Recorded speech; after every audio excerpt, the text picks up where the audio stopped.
Up for a possible military strike on Syria. People throughout the region are bracing for a potential widening of the conflict.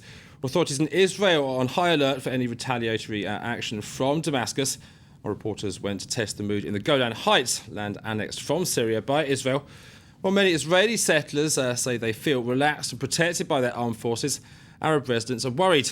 This from Catherine Norris-Trent, Karim Hakiki and Gallagher Fenwick.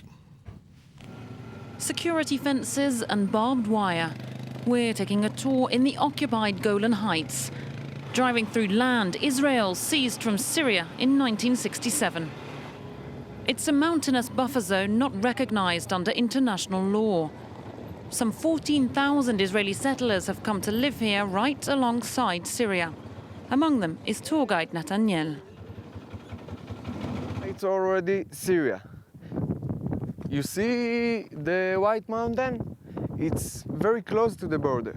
Okay, I think like 5 kilometers, maybe less. And you're not afraid? Yeah. No. Dozens of Israeli army bases monitor the fighting inside Syria and protect the 32 Jewish settlements in the Golan Heights. Nathaniel lives in the settler village of Odem, home to 70 families. He feels completely removed from the bloody conflict next door. Up to now, rockets have fallen in the south of the Golan, but they didn't fall on any houses, just on open fields. We don't feel any pressure here. We don't feel any threat or any unrest. If I understand the situation properly, it's a religious battle between two sides over there. In Syria, it's an internal battle, nothing to do with us. And yet, just down the road, thousands of others do feel directly involved. Some 20,000 Arabic people, ethnic Syrians, live in the Israeli annexed Golan, like Salman Ibrahim, whose family was divided in 1967. Here are my brothers. This here's my oldest brother and his children. They're stuck inside Syria. Despite decades of separation, Salman's family still see themselves as Syrian and are desperately worried by the fighting around Damascus, where their relatives live today.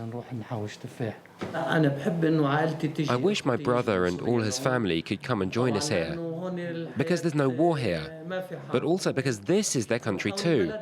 They'd be coming back to their own land here. Every day I pray to God that they can come back here and live in peace. Salman is opposed to President Bashar al-Assad and wants to see US airstrikes, even though that could put his own family in the firing line.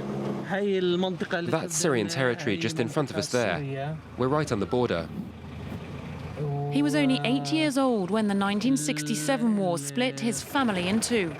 And since then, he's carved out a relatively comfortable living as a fruit grower. But now, for the first time in decades, Salman is worried the Golan Heights could be plunged into conflict once again.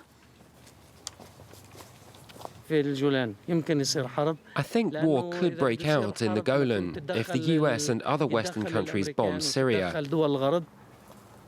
The Arab states might enter into the war. And if that happens, the Syrian regime could fire missiles at Israel, and Israel would fight back. It would be war. Ever since talk of an international strike on Syria began in late August, Israel has been reinforcing its military presence in the Golan. Tanks and anti-missile batteries are in position along the Syrian border, although precise figures on the deployment are being kept a tightly guarded secret. A former Israeli ambassador and foreign ministry advisor tells us it's a crucial part of Israel's defense strategy. We are obviously following very closely and determinedly every attempt to launch rockets, missiles or bombs at Israel.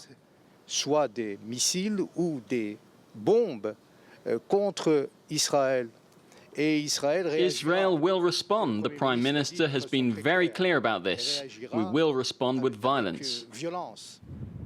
As the world waits for decisions on airstrikes against Syria, many residents of the Golan Heights are particularly on edge, living for now in calm, but 60 kilometres from Damascus.